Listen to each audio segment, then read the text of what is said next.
Bonjour Philippe. Bonjour Marie. Philippe, pour cette journée, je voudrais que tu nous parles du lien. Parce que le lien, il y en a partout. Il y en a dans le couple, il y en a au travail, il y en a un peu partout. Et puis en même temps, on ne sait pas trop ce que c'est. Est-ce que tu voudrais bien nous en parler et nous expliquer un peu plus avant comment ça fonctionne? Comment ça fonctionne et ce que c'est que ce lien? Qu'est-ce que c'est que ces liens, au pluriel? Voilà. Alors, le lien, c'est la capacité à entrer en relation avec l'autre, à créer un lien. On va voir que dans le lien, inévitablement, il y a 4 étapes. Voilà. La première étape, c'est comment je crée du lien. La deuxième étape, c'est comment je nourris le lien, pour qu'il continue à vivre. La troisième, comment j'entretiens. Comme on entretient, on va voir, une pièce ou une maison, comment j'entretiens le lien entre moi et l'autre. Et puis la dernière étape, c'est nécessaire, comment je fais pour mettre fin à un lien, quand il n'est plus satisfaisant, ou sous une forme ou sous une autre, pour le laisser revivre peut-être sous une autre forme. On verra ça. Donc on va faire un certain nombre de vidéos, je ne sais pas encore si on va en faire 2, 3 ou 4, mais je pense qu'on va en faire 4. Pourquoi? Parce qu'il y a 4 étapes dans le lien. La première, donc je répète, créer le lien. Comment je fais pour créer du lien?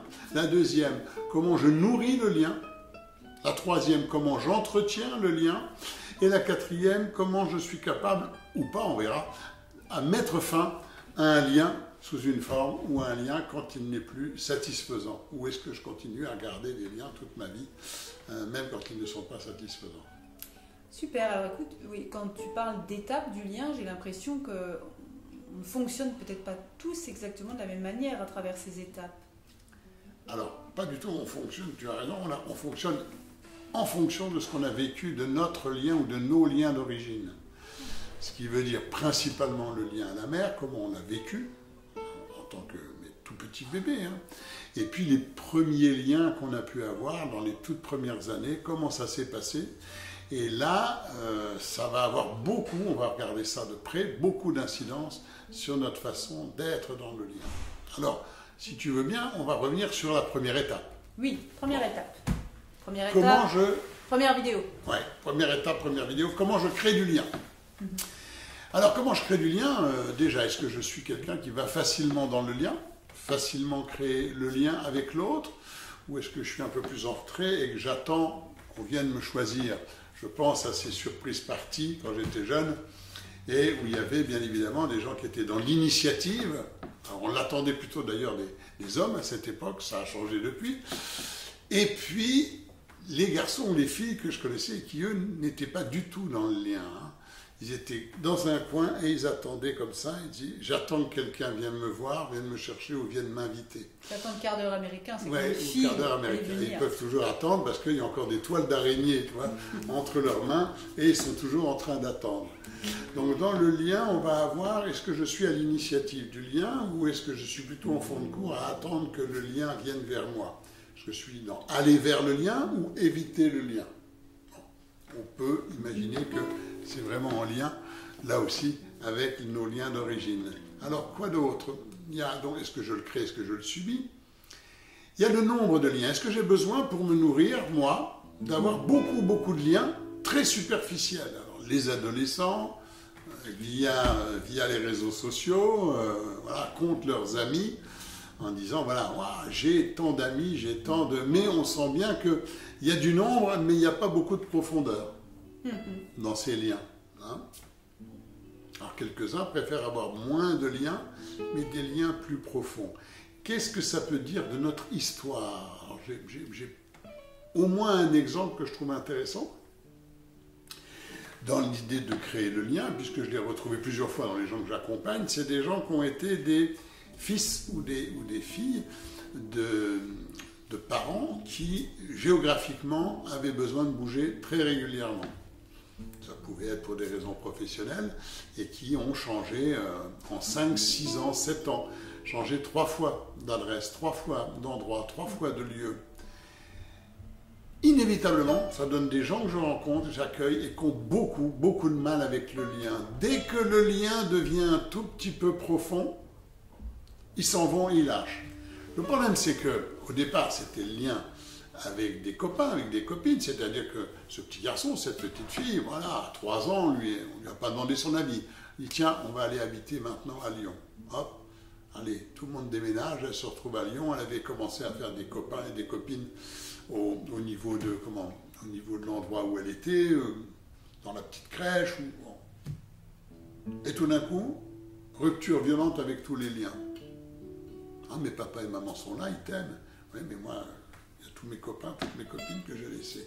Puis on refait 2-3 ans, puis à l'âge de 5-6 ans, donc la petite fille, le petit garçon a recréé des liens, parce qu'on en a besoin. Donc des petits copains, des petites copines, là, 5-6 ans, là, c'est au CP, c'est au CE1, CE2. Donc quelque chose qui est plutôt naturel d'ailleurs chez l'enfant. Il va réessayer une deuxième fois. Oui. Une deuxième fois.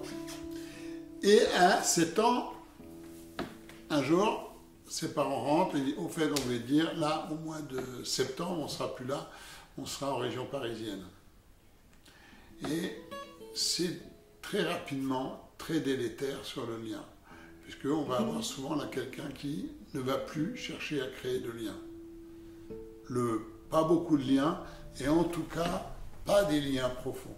Dès qu'elle va avoir un fiancé, elle va devenir, ou dès qu'il va avoir une fiancée, il va devenir assez désagréable, ou il va s'arranger de toute façon pour que le lien rompe, parce qu'au fond, ce qui s'est inscrit à l'intérieur, c'est les liens profonds, ça fait mal et c'est dangereux. Et ça va s'arrêter inévitablement. Il y a un risque. Oui, il y a un risque. Donc il y a une croyance qui s'installe autour du lien. Et on va retrouver ça tout au long de la vie de quelqu'un. Ce qui est intéressant, c'est de lire ça en structure. C'est pas de se dire, ah ben de temps en temps, il se passe comme ça. Non, c'est que pour chacun d'entre nous, notre relation à l'autre, le lien que nous sommes capables de créer, lien amoureux, lien pérenne, on va beaucoup parler aussi de la pérennisation du lien. Qu'est-ce qui se passe? Voilà. Est-ce que le lien est dangereux? Est-ce que j'ai besoin du lien? Est-ce qu'en tant que tout petit enfant, il a fallu que je réclame énormément de liens pour en avoir un tout petit peu? Ou est-ce que, parce que peut-être mes parents n'étaient pas très disponibles, j'en ai réclamé du lien et on m'a dit, bah, j'ai pas le temps, on verra ça une autre fois. Donc, une fois qu'on a fait un certain nombre d'expériences dans sa petite enfance, bien évidemment que ça va avoir des conséquences sur la totalité de nos liens. Et en particulier, donc là, on était sur comment je crée le lien. Alors, il y a des gens qui ont besoin de peu de liens, le minimum. Ah, c'est des gens qui ont certainement été extrêmement abîmés par le lien, où le lien n'est pas un message d'espoir pour eux. Ou qui souhaitent en faire quelque chose de particulièrement qualitatif. Aussi. Oui, alors attention, parce que là, quand les gens veulent très très peu de liens, il y a aussi quelque chose qui peut être très élitiste, qui peut être que je ne voudrais que des liens, mais des liens parfaits, quoi. C'est-à-dire que je suis malheureux tout seul dans mon coin parce que j'attends le prince charmant ou j'attends la personne qui va être splendide, fantastique, et que je risque d'attendre longtemps. Alors est-ce que ce ne serait pas non plus une projection d'une attente de perfection? Donc, il faut trouver quelque chose qui soit juste entre je me nourris de tas de liens superficiels et comme si j'en avais besoin pour exister, et puis je suis tellement élitiste qu'il ne reste plus qu'un lien, et donc je fragilise aussi toute ma sociabilité, puisque au fond, quand il y a peu de liens, je me mets en danger aussi.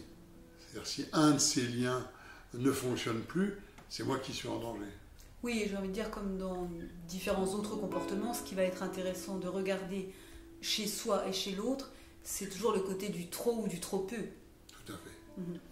Trouver la bonne mesure entre créer et subir le lien, entre en avoir besoin d'énormément mais superficiel, et puis très peu mais tellement sélectif que ce n'est pas tout à fait réaliste non plus.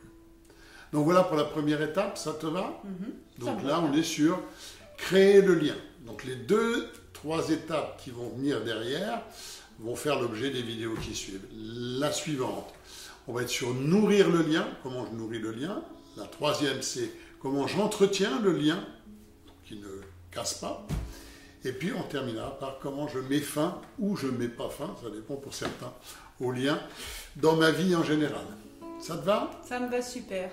Merci à toi, merci à toutes et à tous, et puis À la semaine prochaine sur Nourrir le lien. Merci. Au revoir Philippe. Au revoir Marie.